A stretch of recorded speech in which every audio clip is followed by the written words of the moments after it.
Qatar మీద యుద్ధంతో పాటుగా ఏదైతే ఇరాకు, ఖతారు, కువైటు ఇట్లాంటి ప్రాంతాలన్నీ కూడా మనకి చాలా కీలకమైనటువంటిది. ఎందుకంటే మన వాళ్ళు అనేక మంది, ఈవెన్ మన తెలుగు వాళ్ళు కూడా అనేక మంది అక్కడ జీవిస్తుంటారు.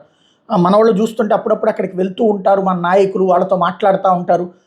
అక్కడున్నా కూడా మన దేశం పట్ల, మన రాష్ట్రాల పట్ల, వీటన్నిటి పట్ల అభిమానంగా ఉండేటటువంటి ప్రాంతాలు. ఇప్పుడు అట్లాంటి చోట్లన మన వాళ్ళ గురించినటువంటి భయాలు ఉంటుంది. గల్ఫ్ దేశాల్లో పక్కన సైరన్లు మోగుతూ ఉండటం, భారత్ నుంచి ఖతార్ వెళ్ళే విమానాలు రద్దు చేసినటువంటి పరిస్థితి, అట్లా ఖతార్లో ఎయిర్ స్పేస్ మూసేయడం, కువైట్ ఎయిర్ స్పేస్ మూసేయడం, ట్రావెల్ అడ్వైజరీ సంస్థలన్నీ ఒక్కసారిగా విమానాల రాకపోకల్ని క్లోజ్ చేస్తున్నట్టు ప్రకటించడం, దీంతో కంగారు పడిపోవడం అన్నటువంటి సాధారణ ప్రజలకు అవుతుంది.